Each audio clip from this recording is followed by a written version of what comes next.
choose to ban, as KT were the ones to ban away the Yi on blue and now red side, so both of them banned away, and seems like Deft won't get to fall back to the Ezreal, so Ezreal Tahm Kench never banned against Gen G when Gen G are on the blue side, but are banned against KT and also Kingzo.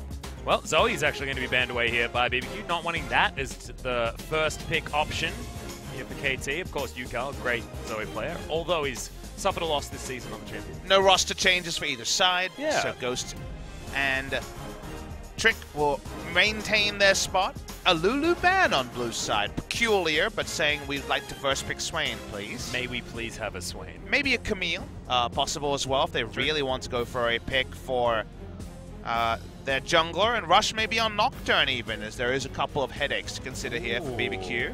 So Shen, Nocturne, some strong stuff open. The Shen band could just be a Nocturne fallback for Rush. He has played it where available before.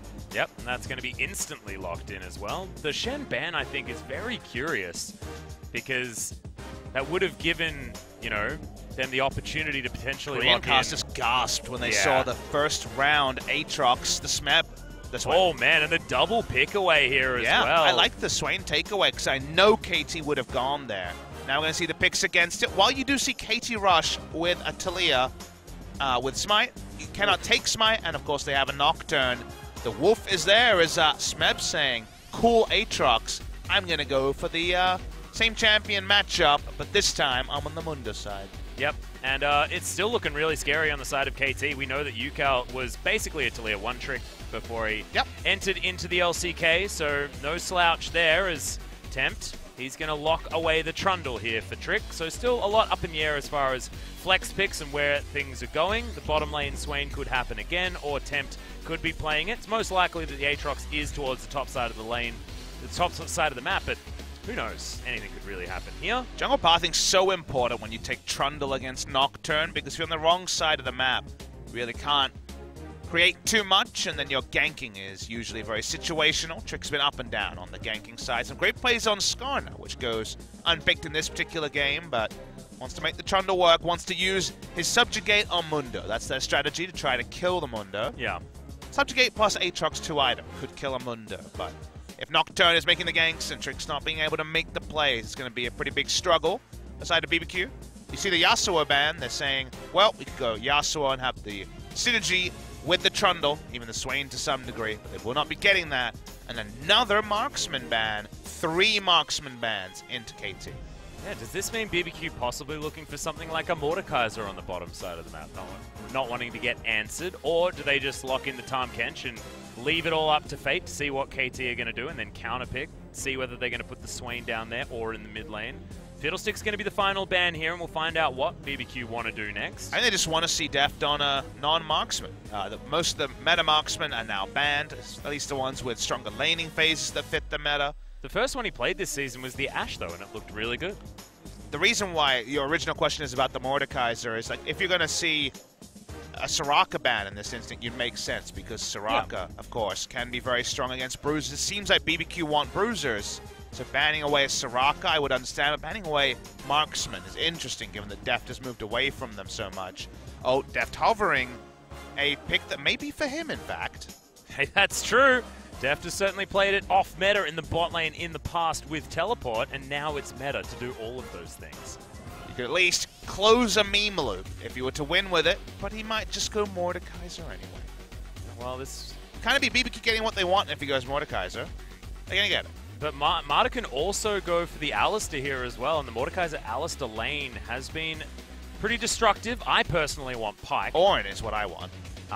Oh yeah, the classic Bash Bros on the bottom side. They were the Bruise Bros, so let's see if we do see the... Well, this one's okay. Ornn. This would be some range, a bit more lane a priority. If they get through bot lane and get a Drake, and Marta is unleashed on Thresh, oh boy. Yeah. That is the recipe for so many KT victories in spring season. I like the fact that they can set up a wall as well and create a Thunderdome for Deft to fight people in with that shield available. And the Nocturne can be augmented with that shield to help him stay a little bit more healthy there as well. I don't mind it here from KT as far as the composition. Certainly is very brawl heavy. And BBQ's, to me, is a bit more curious. Looking for support with the last pick. It's going to be the support Gragas on the side BBQ wanted to maybe knock the Mordekaiser into the waiting arms of BBQ and separate the foes. Banning 3 marksmen, then taking Aurelia is a very interesting decision because you force KT into something like the Mordekaiser or a Bruiser, and then you have no one to dive on other than the Taliyah in a team fight. So kind of peculiar by BBQ. They really didn't want to see death on the marksman. They got what they wanted, you'd say, in that particular side. But if KT take the first Drake and then unlock Martyr to roam, BBQ are going to have to play some great evacuation League of Legends, and Trundle is going to have to be ahead of the play. And if you wanted deft on the Mordekaiser, remember, KT haven't been winning all that often, but he's still 2-1 on the Mord, feeling pretty damn good with how his Mord has been going. And there's a lot of other players that haven't found that level of success with the Mordekaiser on the bottom side. So it is very curious from BBQ, but maybe they've got a plan because it felt like they knew exactly what they were going to be in for with those last couple of picks for KT. They seem to set themselves up for KT's draft, but putting all their champs together, I'm not seeing the inherent synergy. They do have the Swain Trundle for potentially a lot of fun happening, but yeah, it is an interesting draft from BBQ. KT Rolster, we know how these more drafts go. Feast or famine on their side. And if Crazy's able to get to that Aatrox level that we saw Smeb have with his MVP performance in game number 1, then that could just turn the game on its head with one guy alone. True. And remember, him alongside the Swain means that a lot of zone control with the Swain ultimate coming in there. Certainly a lot of options here for BBQ if they can make this composition work. But guys, if is the operative word in that statement. We'll see whether they can or whether KT are going to roll over them 2-0. Let's get to the Rift.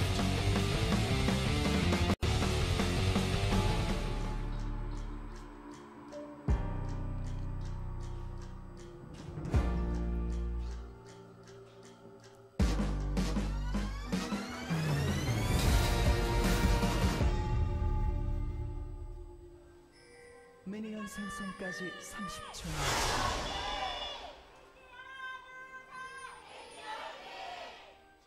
Well, it seems like some of our audience members have eaten some BBQ chicken. It's very loud, are they, at the moment, as Yukal going to hit all of the threaded volleys on the Trick, and he's going to go back home and say, dang it. Gone for a lot of regen, opening the Corrupting Potion on Taliyah. You should just see Doran's pots pretty much. See, oh, look at that. Oh, thanks, guys. Love you guys. Diamond in O, get on my level. What does that roughly translate to here in Korea is the question? About Wood 1, I think. So my level. Yeah. Is that what you saying? Wait, you climbed? Yeah, I got on his level. I didn't know you got out of Wood 5. Yeah, I did. I got out of Wood 5. Nice. Yeah.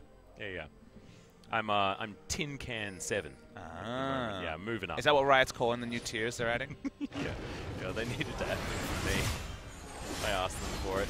Here's a power leash if we ever got one from a Mordekaiser and Thresh. Feels real good. Rush says thank you. Be able to take down this Brambleback very nicely as the Spooky Nocturne, my personal favorite. It is so good. He just looks like such a troll.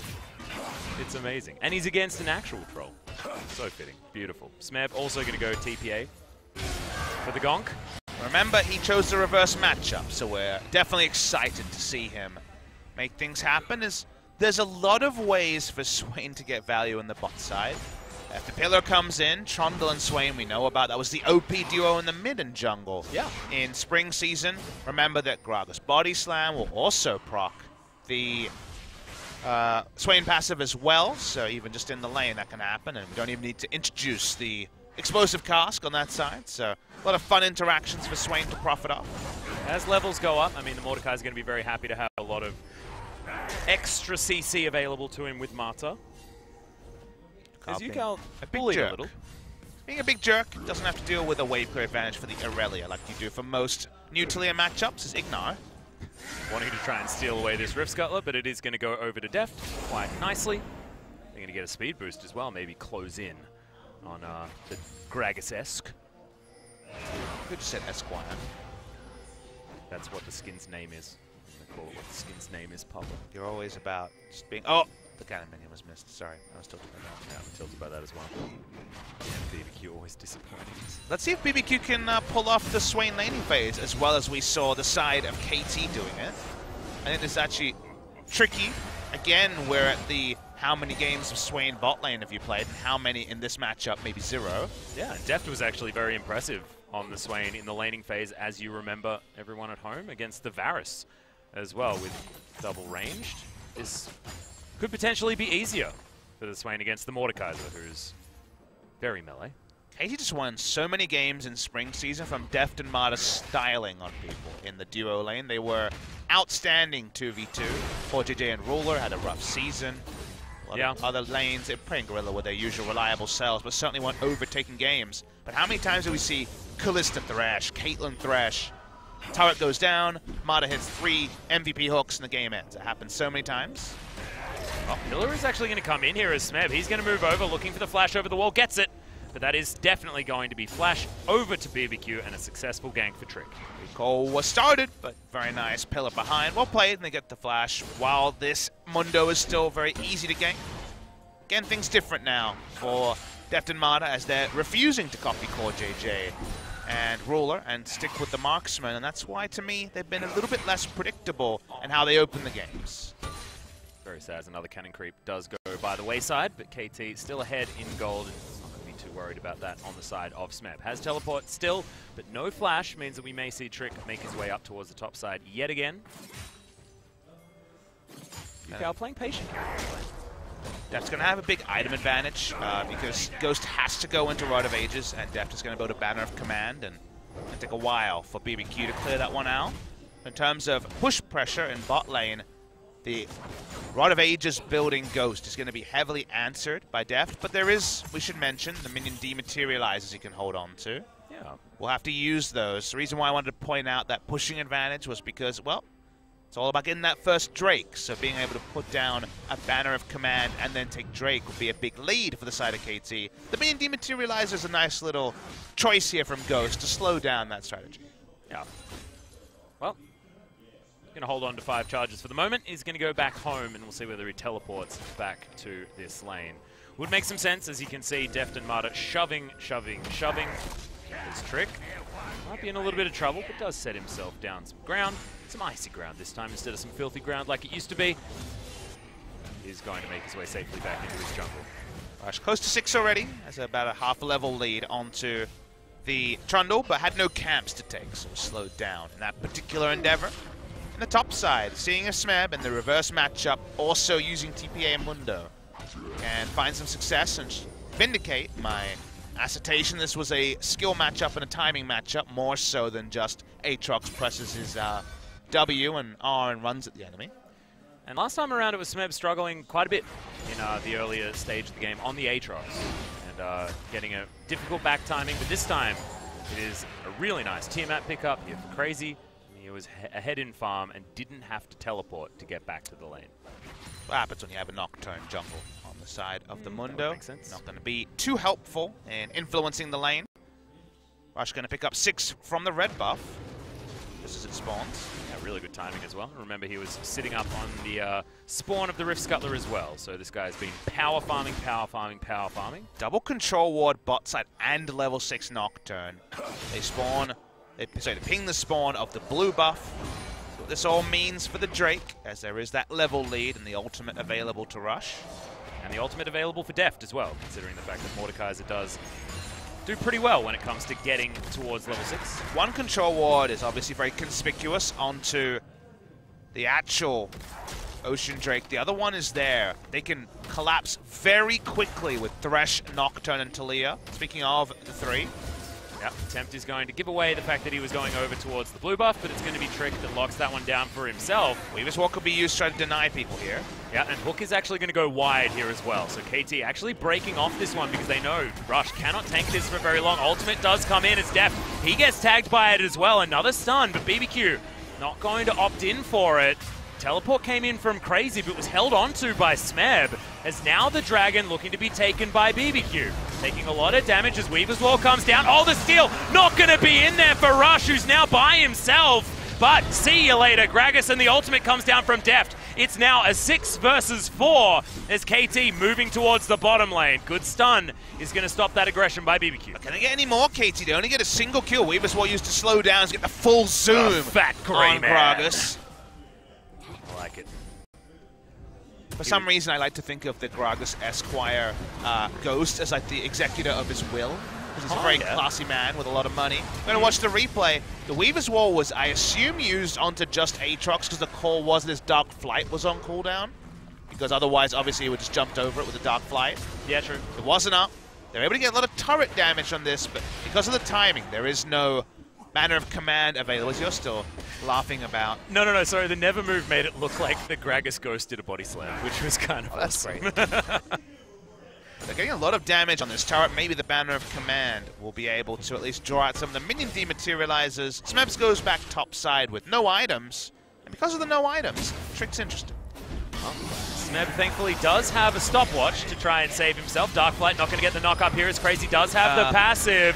Everyone's underneath this turret though as Trick. He's trying to tank it up as well. Smeb surviving for so long, and the Nocturne comes in and gets a kill back. Crazy, remember, doesn't have the passive anymore and picks up the turret aggro. This is a disaster for BBQ as Ghost. He's going to go down. Everyone piles in, but everyone's got a damn stopwatch. Yukao going to flash out of the way, has the threaded volley for a lot of damage, and not going to be able to land. The seismic shove is Yukao. I believe that goes in favor of KT, but honestly, it was just messy. This segment sponsored by Rolex. Stopwatches everywhere on the side of KT. Allows them to trade up. BBQ aren't going to get the turret from this bush, and Mordekaiser probably will.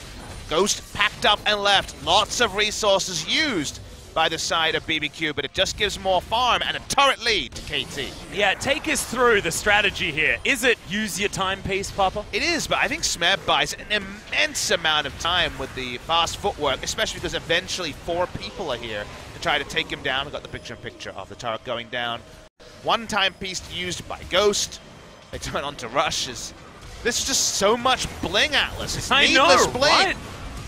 Oh, is it needless? I think it worked out pretty damn well. As Yukao flashes out of the way, gets himself ignited, and Tempt has to use his flash. As the dust settles, definitely looks great for KT, but it's another messy game. As in goes the Paranoia. We're just getting fights after fights here as Rush gonna have to take a lantern to get himself out of that one. Decides that, 1v3 probably not going to be things. Seismic shove, see you later, Ignar.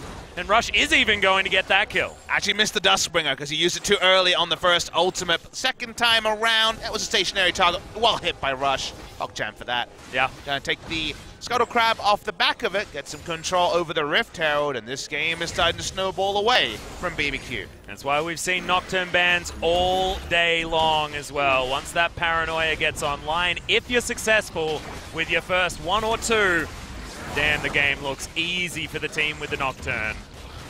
Snowball's so hard, and deletion damage can be oh so powerful. Rift Herald picked up, looking at the damage dealt. Good job, Nocturne. He's had a lot of it. He's done a lot of balling. 0 damage in the team fight. How did he not kill anyone from Classic the bottom death. lane?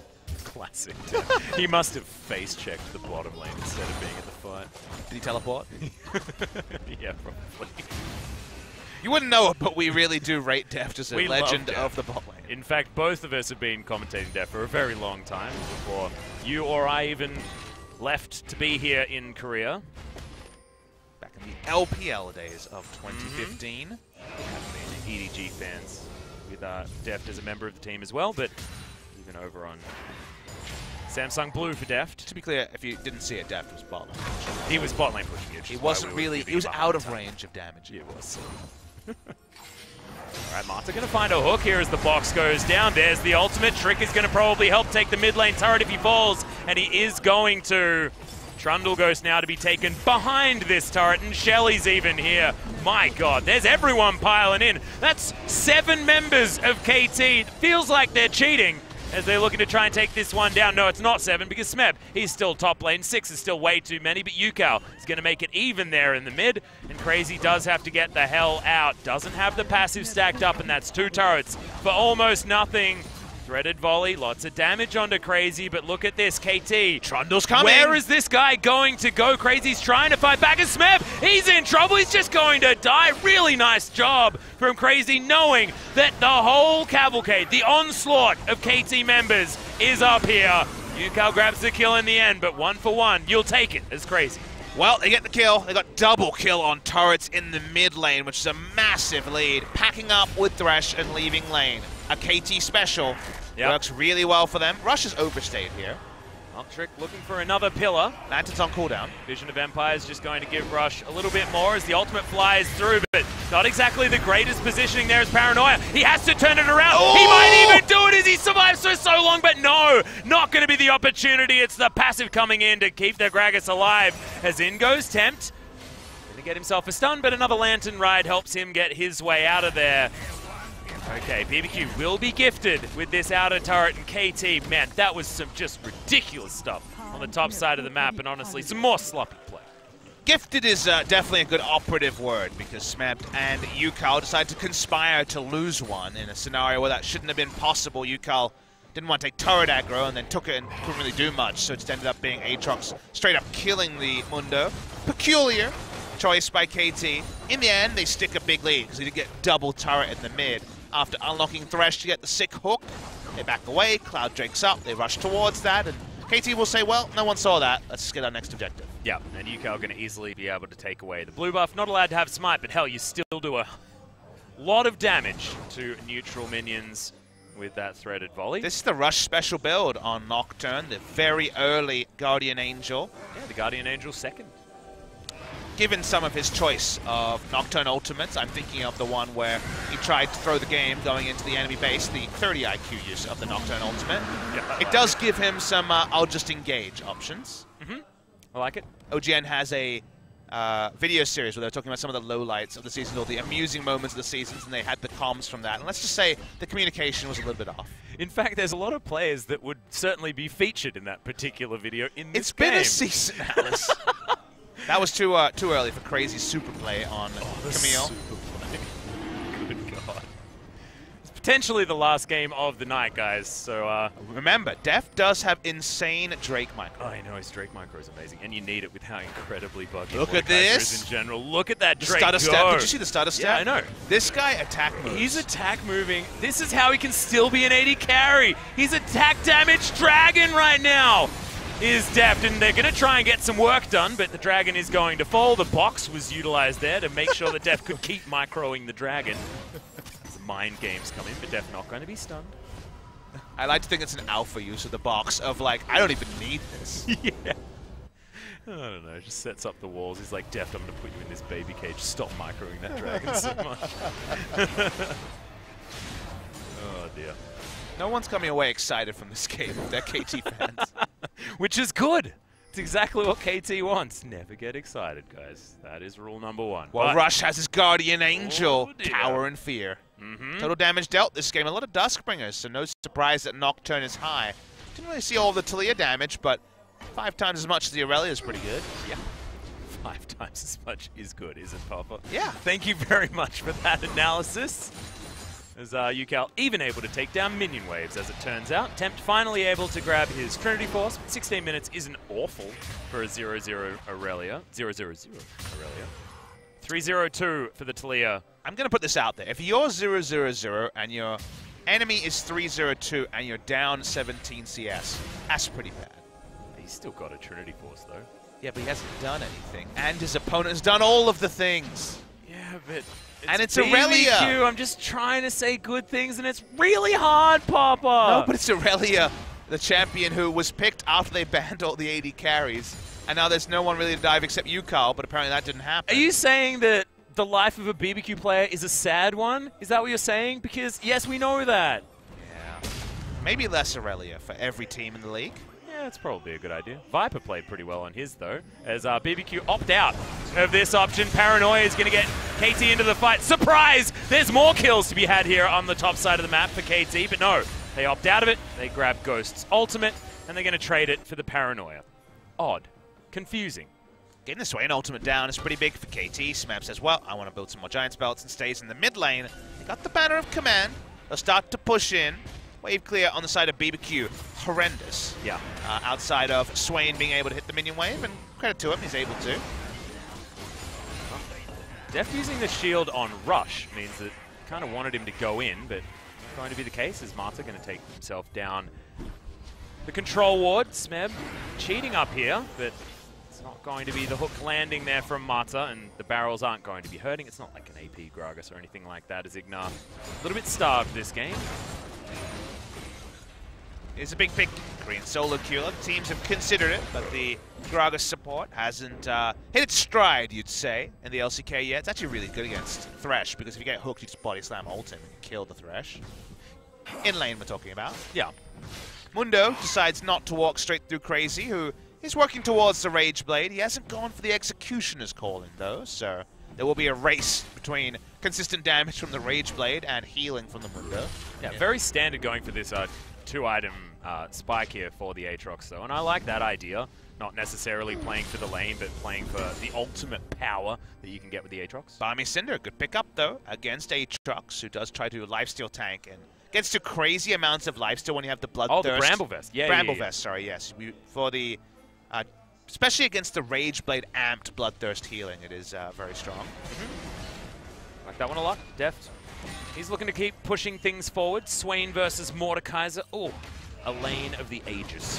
One I used to play a lot, but that was with a very different Swain and a very different Mordekaiser. Smeb just wants farm. He's like, well, I tried fighting this guy a couple times, didn't work. I'm not able to style on him like I did in my head when I picked the reverse matchup, so I'll just win. Yep, fine. Just win. A good tactic that KT doesn't often go for. They often go for, hey, I just style. Against BBQ they do. Well, they're going through a lot of just style as well in this game. I'm waiting for the next Nocturnal. It could be the hook donation. Yeah, that was a real nice one as the Paranoia, it managed to register. Boom! It was like a dynamite pop in from Rush there as Ghost. He's out of position now on this outer turret on the top side of the map, looking like an option. It's Hook City on the top side. They had wards up. They have control wards down. They're just looking for extra picks. Like Tamada to try to make his candidacy for the MVP of this game go up. They back away, and Baron, it's not the easiest when the Mundo's not there, but Mundo cannot group. Too obvious they'll be going for a Baron. Deft and Mada push up, and they'll soon have double Banner of Command, but for now just a single, so they don't even invest it. Nope, not going to throw that one up there at the moment, and in fact they're going to give up on this lane entirely.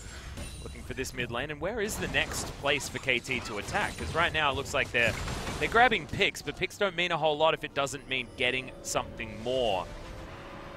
It's difficult. They can't turret dive the Swain, and he has 2 charges of the minion dematerializer still available, so actually just sticking down a Banner of Command and taking top turret is more of a struggle than you'd imagine. They do manage to Banner of Command as Swain back, so there might be a little bit of damage there, but Swain walks top. Why not just take a Drake?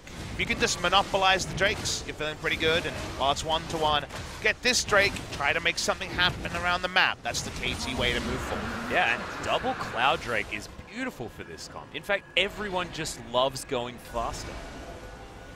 Real good times is the Dragon. I love how it's just a gigantic shield. With the Harvester of Sorrows, of course, not really a shield anymore, but able to do a lot of damage in an AoE. Helps with the healing. Get that micro happening. Many times. He doesn't take the Lantern, though. Waiting for KT to move forward. Kind of reminiscent of Kingzone versus Afrika game number 3, where KT have all the options, and Mada could hit a highlight reel hook, otherwise it's kind of slow and steady. At least you can't dematerialize a Drake, says Mordekaiser. Yep. This is his souped up Banner of Command. Pretty good right now as Dragon is going to tank up the turret. Deft didn't wait for the minion wave. Doing a little bit of sick micro, but yeah, no minion wave to be there. I believe that was because BBQ had already cleared that one out. They have to keep pushing, and they hope against hope they'll try to collapse onto them, but this minion wave, you see the members of BBQ have surrendered it. They're hoping crazy and trade for the turret bot lane. They harvest some hopes around the Rage Blade coming through from the Aatrox very soon. Well, it's not going to be the turret falling. Smeb's able to get here in time, clears that one out. And Smeb probably sitting on some gold as well, as he has been on just the Bramble Vest for quite some time with the Sunfire Cape backing it up. He's able to build just a lot of armor this game if they can deal with Ghost. But Trick will be able to sap that one away, and that's going to help him deal with KT. Yukar went a very respectful build on the Talia. Very little in the way of Archangels into Seraphs in the mid lane meta recently. Yeah. Archangels was the only pick in spring, but multiple nerfs towards it, and the Luden's price going down meant Luden's is more attractive for most players and most people who build a tier in general. Deft finally has a damage item. He's got the Leandries himself to try to do at least a little bit of damage. Going for that before the Rylai's as well this time, which is unique. A bit more Baron damage, I guess. Yeah. And Baron seems like the final frontier for KT. Waiting to see a play where they started up, Weaver's War and Paranoia to slow down and cause some questions among BBQ. With that objective, should be able to actually find real inroads. Struggle of running 3 melee champions, a Thresh and a Taliyah, is that sieging is not an option for KT. Their initiation is a hook or Rush just diving in there and hoping the rest of his team can close the distance. So that's why things are quite labored for KT. They're very far ahead in terms of where they need to be for the game, but actually moving their state forward, just like the aforementioned Kingzone Game 3, is difficult with the comp they've drafted. Yeah. See, actually, Thrush on the bottom side of the map. Wasn't sure whether he's going to be spotted by that very low ward on that side, but here's the engage from BBQ trying to find Marta, and there's the Paranoia. Rush has made his way in here as a lot of AoE damage comes down, but here's the Aatrox. Crazy might have an opportunity to get some work done on Rush. What was that flash? Doesn't have much opportunity as there's no Lantern available for him to take out, and Deft, he's going to be dead. It's 2 kills really easily here for BBQ. Positioning from Mordecai is so strange. Deft's in the backline, around 5 people dies with both summoners up. Botched that one pretty hard, did KT Rolster. Doesn't look like it's going to actually be at the cost of the Baron, though. But BBQ will certainly at least get control over that objective. Yeah, and they're still very, very healthy here at the same time. KT still looking for more as they are able to grab the Rift Scuttler. Yeah, they're hopping in here. Okay, KT, this is aggressive, the movement. Remember, no teleports available, no Paranoia available. Only Taliyah for damage. There's the flip in, but Aatrox now over the wall, and this could be an opportunity. Boop! He's going to get taken down. The flash hook comes through as well, as they're going for the 3v4. Yucal still very, very healthy in Smeb. He's got the ultimate. He's disarmed, but who cares? To be perfectly honest, if you're Armando, he's just going to straight up kill the Gragas with his Sunfire cape. That definitely happened, Atlas. It didn't look like they have enough damage, but Yucal played it excellently against the Aatrox. He's hunting on this Taliyah around the backside. This is why I said they couldn't do the Baron. They tried it anyway. They thought maybe this is the only time we'll ever get near it. Was this the plan all along? You know, Rush has next level got Baron on the Nocturne twice through skillful ultimates. Plus his Paranoias, yeah, they've just done some weird things. So yeah, I think that was another 300 IQ. On the side of Deft, who was just face-tanking everyone. Seraph's Embrace is now evolved. Let's have a look at this fight one more time. I'm really sad because I need to know why Mordekaiser walked to the back of the fight and died with both the summoners up earlier, but we're not going to see that. We're going to see why you don't do Baron in a 3v5 at 24 minutes when you're behind, because, well, first Yucal will make your Aatrox look silly, and then from there the chase eventually comes through from the Doctor. The only damage that Yucal took here was actually from the Baron. No one has been able to get on top of him. Finally, something is going to land. But man, KT still poised so aggressively when BBQ had 5 versus their 3. And you could see there why. And good God, the Mundo doing the most damage. Okay. Okay. That doesn't include the fight that Def died in. My favorite thing about this game is now I want everyone on the next KT series to have a test. Because you can definitely tell who read the post-match thread and who watched this match in terms of how they feel about KT. You know what I mean? Yep, I know exactly. So everyone should go into the post-game thread and be like, it's immaculate masterclass by KT. Amazing. 2-0, scoreboard looking clean. Yep. And well, you'll know. You'll be able to pick who the true hardcore is and who the passerby is. But now you've sort of baited people into being both, because now maybe they've watched it and they listen to you as well. So it's like, oh, what am I going to believe? Oh yeah, I was just listening to Papa Smithy. I was doing the cool, funny joke. No, I don't Hey, understand. The people that get it wrong aren't also going to re-listen to the cast. As KT Rolster have contrived to find a way to get a big lead. Yep. Dear Diary, all these things happened. I guess we won. Oh no, he got confused as Ghost is able to tank that one up. Finally, it comes in as it's going to go to Mordekaiser because he had the banner of command. And finally, Swain is out of minion dematerializers. Yeah, he used his last one in the mid lane a little bit earlier on, I believe. Mata actually went for Zeke's Convergence earlier. It's been finished for a while. He had it linked to Mordekaiser. He still does. That's a decision you can make. a good one? We don't know. I mean, I don't think using it on Nocturne would be very useful. I also feel like just leaving this inhibitor to die to the minions is an odd decision as well, but the Banner of Command was still there. Smeb having to deal with Crazy, but that means Crazy's not going to be here in the mid lane. As the Baron buff is helping KT with their limited siege options take down that turret. But with the Taliyah this huge, you can imagine that they do have some thoughts for what they can do. Vision of Empire not going to be landing here as Crazy gets slowed down. The stacked up Rage Blade's going to help him take down the minion wave, but is it going to help him with the rest of his team? I don't know. There's the pullback. They might actually be able to grab this pick here as Paranoia is utilized. What level of IQ are we going to get from Rush this time as the boot back comes in? Yukao, time is being bought for him, but in comes Rush after the Guardian Angel, and can he actually get any work done as Smeb? He's going to flash. Crazy flashes as well, but the wrong direction. Yukao now going to be taken down as Tempt. He's going to find some work to be done. The flash over from Deft grabs one of the pickups, and they try to get out of the way of the W as it does time out, and they will kill the Mordekaiser. Oh, KT.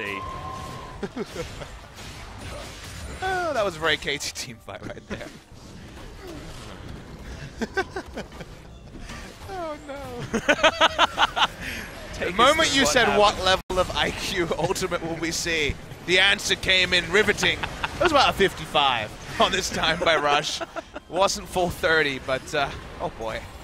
Does die for free. Deft lives. He's still there, but unfortunately the ghost times out, so he doesn't get a ghost through all of this. Oh, well, he put it onto Trick as well, which was an odd choice. Wanted it for Tempt here, but anyone else excited?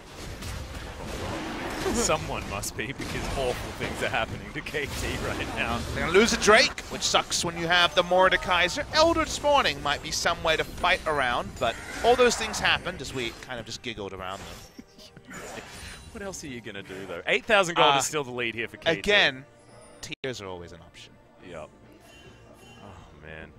I feel like something's telling me that, you know, Monte Cristo tuned into this particular broadcast. Like, Monty, are you watching? Because I feel like that's why KT are doing ridiculous stuff. We only have Joel in our headsets, not Monty.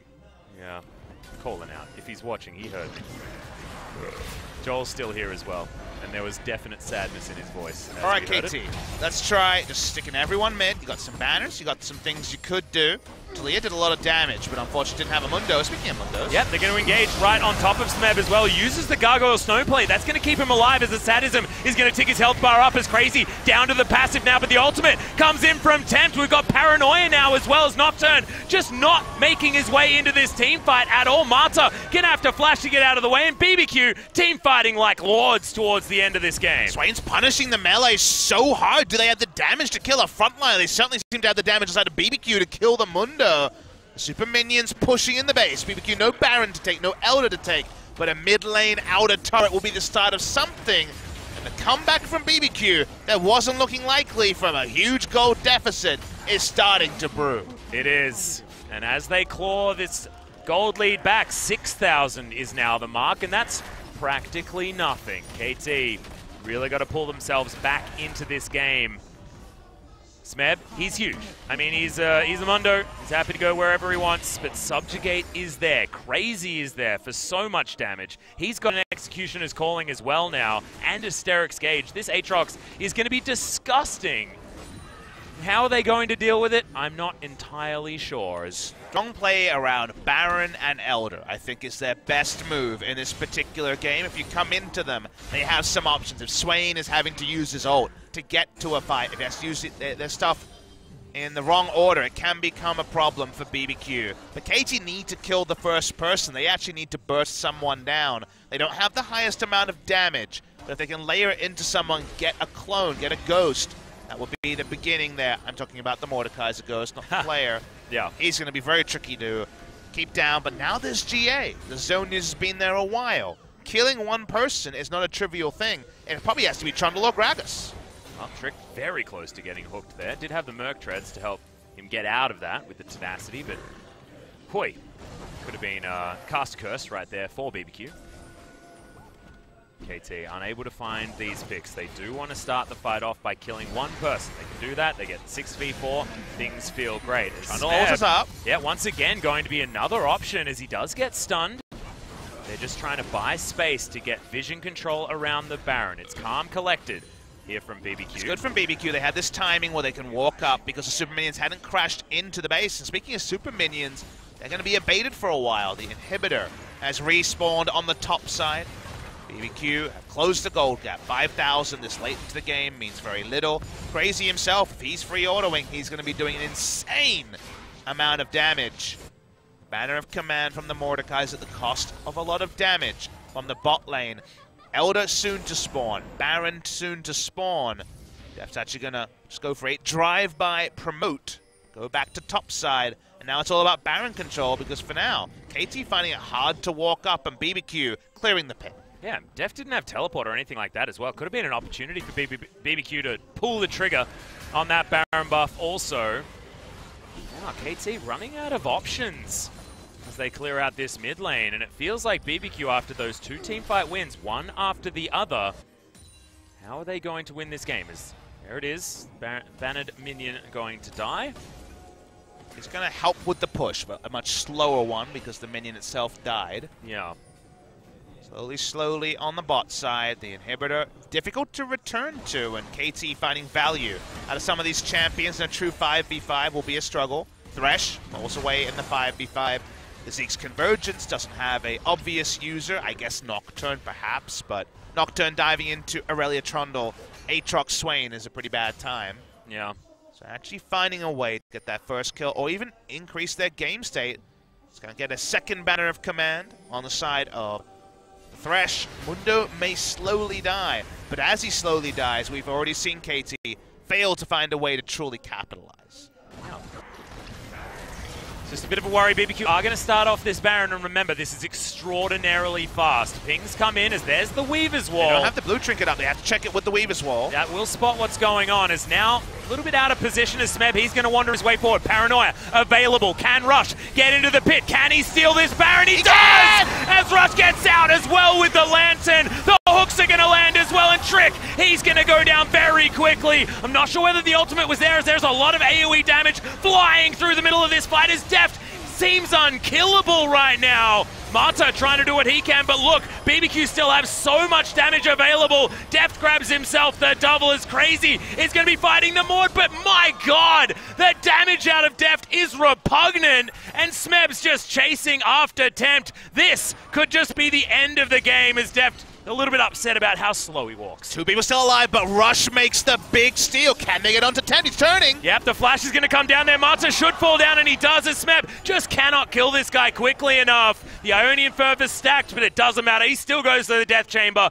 even on kill score, but Deft is alive. He's got the banner of command, and he's now going to be able to take down the mid lane. Respawn time means that KT may not win on this push. Trick is already back up, and Deft, in fact, in two minds about pushing up or not. It's only support and the tank jungler.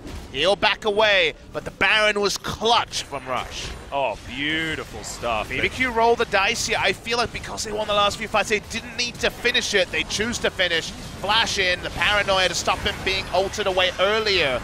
Nicely done by Rush. He thought that one through. There's the 200 IQ we were looking for in this particular game. Gets in the pit, and this is a fiesta of a fight. So many bruisers and Zonias and all sorts of ability to avoid death. But by the end, Death's bonks are doing a lot of damage. Oh man, it was the Harvester of Sorrows. It was the shield, the W, that just ripped them apart. Even when you get 5 points in your Q, you're doing a lot of damage too. Oh, hell yeah. So they get the Baron kind of against expectation. Now it's Elder time. They put down the Weavers. Well, only 5 seconds after the nerf, they try to train it down. Remember, this is going to be one hell of a huge dragon coming in as well, as now we've got the party, and Rush once again with the smite. Look at this huge dragon as well to follow this one up. The fear comes down. That's the pick on a Trick once again, and this will mean 2 inhibitors already. The pings come in. No ultimate onto Trundle, but that's because they got an even huger dragon than usual Atlas to roll through the mid lane. Can they carry this dragon to victory? I don't think it dances like a Rift Herald, but I don't think KT will give a monkey. I think also Def can probably make it dance as well. We've seen this guy with his sweet micro of the dragon. It's now going to move up, make short work of this inhibitor. So actually, no, it's big. just going to dance. It's just insane. It's so big. Oh, fantastic. I love it. The change to the Elder Drake to make it huge was really, really fun. But now we've got Baroned up minions, we've got an Elder Drake, we've got KT closing the door on this game. The series, don't really know what to make of it. Hell, it was really fun. I'll give you that. As now Nexus turrets, they're going to die. The conga lines, yeah, look at all these minions. Just murdering structures, murdering BBQ members. They're all stacked up for the AoE as well as they're trying to take down Deft, but he's got a new Zhonya's. Now he can just micro his dragon for free, and the Nexus falls down 2-0 for KT, but it wasn't pretty. Very eventful 2-0 is finally picked up. Deft closes the game. His Mordekaiser does end up being adequate in closing it down. Rush had some up moments, had some down moments. Quintessential Rush. Very clutch Baron steal into Elder Dragon secure. The young man's mechanics, the score has failed upon a couple of times. Key moments in the past means that KT Rolster do take down BBQ 2-0. Yeah, looking at the scoreline, you're like, oh, KT, they are able to do it. Clean League of Legends 2-0, I like it. However, on the other side of the coin, watching that game did not give me any confidence in KT Rolster at all. Personally, yeah, it was, often they play the level of their opponents, though. They do a lot of that. Their first game that we saw out of them was very clean. Very, very clean, but... sorry, very clean. The first match that we saw this season. Yes. But the first match this game, this series, not great. He needs to be happy to get out of the booth and work on the VOD review, which will be quite extensive for both teams, I would guess. Yeah. After this game, Rush got the smites in, and that ended up being very impressive, but we saw desyncs between players. We saw team fights where abilities were being used in kind of bizarre ways. The builds worked in the first game, but they were also a bit against logic. Counter-logic gaming performance, you would say. Yeah. Side of KT, and I'm not even talking about the name of the team, but just what we saw. Some big numbers because these fights went on for a long time, and for once Mordekaiser does the most damage, and that never happened. I know, Deft actually playing out of his mind, and I'm so glad that finally we see a carry Mordekaiser performance. Of course, it's going to be Deft that does it as well. I mean, he played it back in 2015 when Mord was busted as hell, and he also did some great things on it then. Of course, suffering a few defeats. This was when he was with EDG, but when he was playing well, he was playing really well. So once again, I mean, we talk about mastery, and Deft, one of our Mordekaiser players of old, so it makes sense that he's going to be able to perform. Elsewhere on the map, things were questionable. UCal having a great start to the game and then falling off in these fights, getting a lot of focus. And just some decision-making that was weird.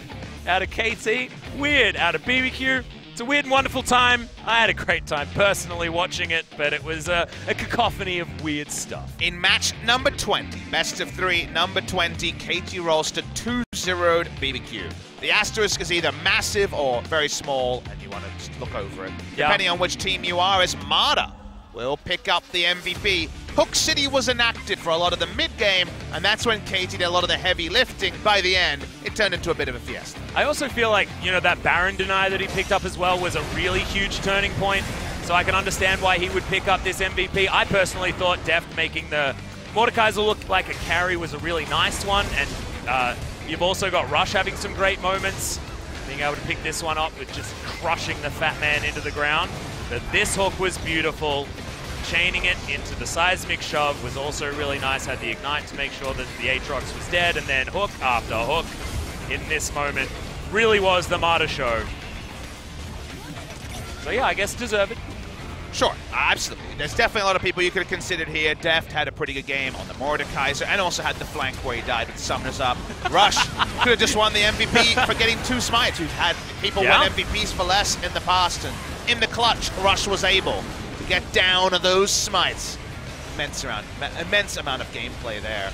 Just like his Lee Sin, those smites. Immense amounts of gameplay. I mean, to be fair, some of these team fights had a lot of gameplay. Look at all of the gameplay for Deft. He pressed W on a Mundo. Is there more gameplay when all the bruises run at each other, or when the Cho'Gath eats someone at 2,000 health? What about put your mouse over someone and press R, which is what Deft is doing right now as the Elder Drake mows everyone down. Let's see how Mada's emotions are in this interview. Wait, what did you say? Doesn't matter. All right, let's send it over to Joel for some translation. Thank you very much, guys. This is Joel with your last interview translation for the night, and we're here with Bitdol and of course with KT Rolster, who do pick up the win. Very nice win for these guys, a 2-0. Seemed like a tougher 2-0 win on this occasion, but nonetheless, they are going to be the winners out for today. And Smeb and Mata will join us for the interview. Smeb, it's your first time with us in the interview. Now I'm here for the MVP interview, and I came a little bit too late, if I have to say for myself. Mata, you want to say something as well? I'm the KT support, Mata. And it was a back and forth action. That 2-0 doesn't really reflect what we actually got to see for those two games. And how tough was it? I mean, the first few minutes we had to be really tough, and we tried to end the game early, but a lot of mistakes came through and just made the game a lot tougher and made the game a little bit more extended, something that we didn't want for our composition. And you were trying to get the snowball and trying to move along with that to hopefully finish out the game earlier. It was kind of what was really expected. And feels like even the KT fans aren't even happy with the way you guys played, because you guys could have played that so much better, and it's something that you guys want to think about just a little bit. At the same time, I think we are lacking in multiple ways right now as a team, and I think even today's win shouldn't be the extent of our happiness, and we should try to improve on that as much as we can. And Mata, we are also asking, and we heard that you weren't feeling that well, of course, with your condition not being the best. Yeah, I'm not the best in terms of my health, but I'm trying to make the best out of it.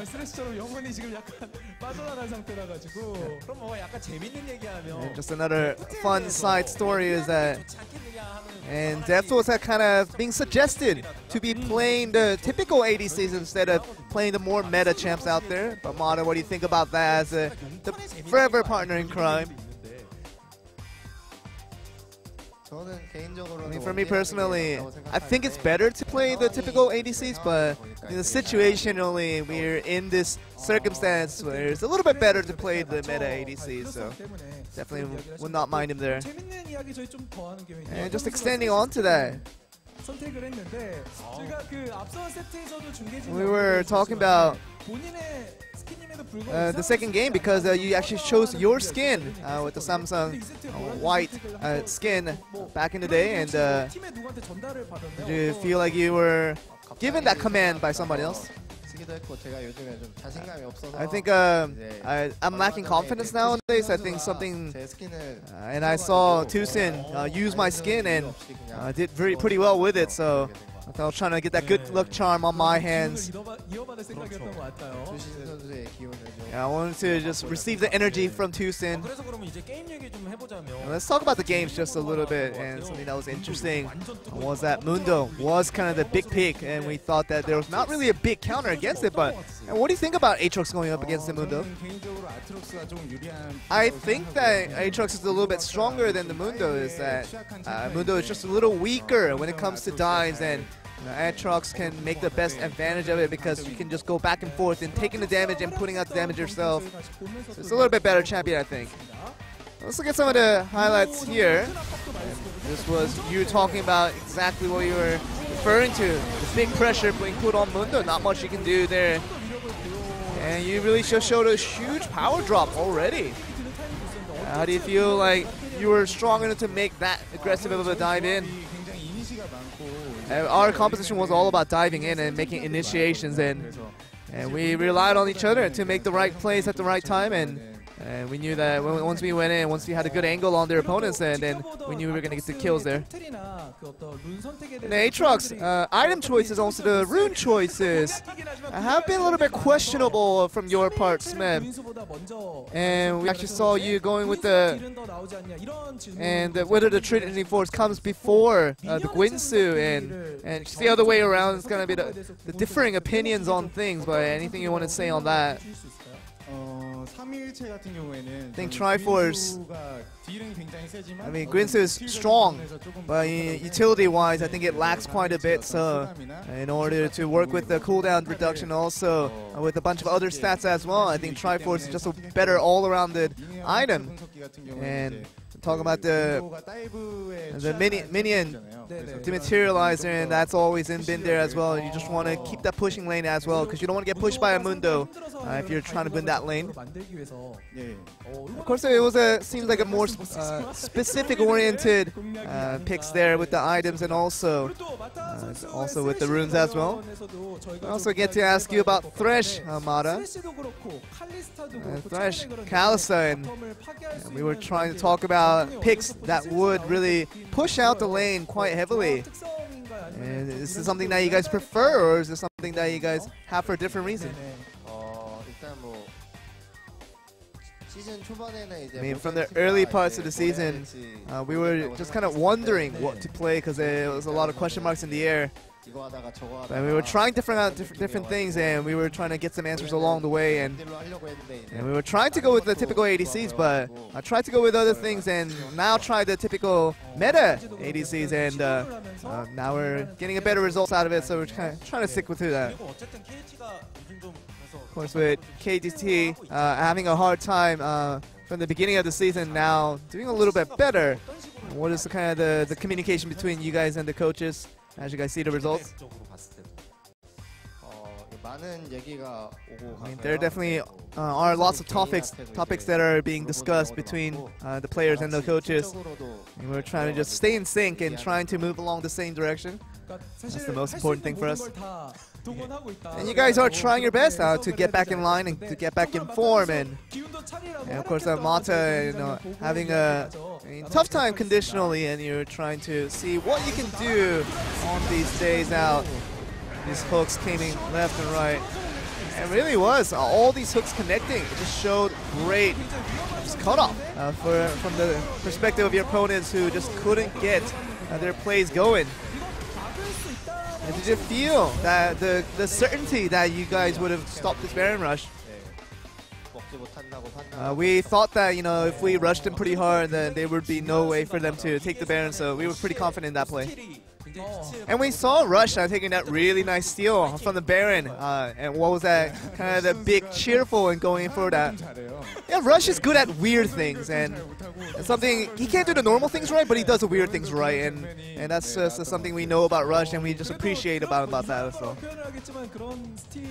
And that steal, I mean, that does give you a lot back in terms of momentum, and also trying to put the end in. Of course, someone in the bench with Score probably looking at that play and probably thinking a lot of the complex things in his head, I'm sure. But I'm sure, what do you think about that play, especially when you saw Rush making that really beautiful steal? I mean, there's not much to say, but I think Rush is just learning a lot from Score generally, so I mean, not much comment on the other question though. I'm sure it was a tough one, especially in set 2 with the mid lane. It was really a tough one when you had to just hold that lane, and Rush just went in all the way, and we thought, again, look at it, you can see a specific example of that where Rush came in, he rushed in. And this was right here, the ultimate came in, and Rush came in from nowhere. He was supposed to just, kill the enemy and just die up, but kind of went in all by himself there. How'd you feel about that communication? I was trying to just work with Aatrox, but I know, like I told you, Rush does weird things very well, and he accomplished that one once again. And we saw the Nocturne ult going towards Irelia, and we saw the Irelia going with the Q for the minions in the back end. And of course, we talked about Rush looking a lot worse than what he actually did, but more of a better play by Irelia. And stopwatch is basically, we call it League of Stopwatch for a reason, where it's being so much used. And how do you feel like you guys really be exact and precise in how all these stopwatches are used, and what is the big thing about that item in particular? It just feels like the spells are more oriented upon just really wiping out a player in an instant, and And when you can just talk about the flash being used and all the items being used, I think the stopwatch goes the same way as well. And now you're trying to just make sure you save the flash for a little bit later and trying to make the stopwatch, but KT picking up a win can feel a little awkward because there is a tough matchup in ahead, and I'm sure you have a lot of fans who have been really crunching their hearts and trying to figure out, how to think of KT on the upcoming run, but doesn't have anything like to say to them. Our players, I know our first starts haven't been great, and with the loss, we were trying to make sure we recover from that. I think today's win should motivate us to do a lot better in the coming days, and hopefully we can try to do better. And with the fans, we just ask you to give your energy so that we can just use that energy to make us into a better team so we can win a lot more games after. Sure, for the fans it was a lot more meaningful in terms of getting that one win, but with KT Rolster finally getting a win after a long time, and we're going to see them hopefully do a lot better. And that was the interview with KT, and I send it back to you guys. Thank you very much, Joel. Always good to have a chat with Smeb and Marta. But yeah, I think they understand that things didn't necessarily go as well as they could have, but wanting to focus more on the marksman meta is interesting based on the fact that they only did that sort of 50% of the time. There were a lot of bans in the second game that I guess can excuse them a little bit, but I do think they have had their eyes off the boil a bit. They've been off the boil 2-2 +1 is not a great scoreline. I guess the glass half full is I hope they were preparing for their next opponent because they face Gen G on Saturday, and that one's going to be hard. Yeah. Gen G on Saturday, and then it's SKT after that, so maybe that's an opportunity for a victory, but it doesn't get much easier because, Griffin lies in wait. There is still a lot of opposition for KT to get through. I think it's only MVP that's looking further on the bottom of the table. Tomorrow it's going to be a SPO TV day. Griffin versus SKT, MVP versus Jinna. Second series is going to be a bit up in the air given that both those teams have been struggling. KT versus Gen G is going to be a real reality check for KT. If they perform there, it doesn't matter how they did against BBQ. It's going to be a big win for them. If they don't, it's going to be a struggle. But that will be the next OGN day, so we zoom on to Saturday. There'll be a Kilio Sonai, KT Gen G into Hanwha Life Esports versus Afrika. It could be 2 stomps. It could also be 2 very competitive series. Yeah, I feel like it's either going to be a very quick night or a very long night, to be honest. I'm not sure where it's going to go. Last time we said Hanwha was going to, help topple someone. It was actually the opposite situation, and it was a 2-0. But, anything can happen because that team has been impressive. Well, we will also digress a little bit and say thank you, everyone, for sitting around today. It was a very long night's worth of games. Thank you for joining us for what?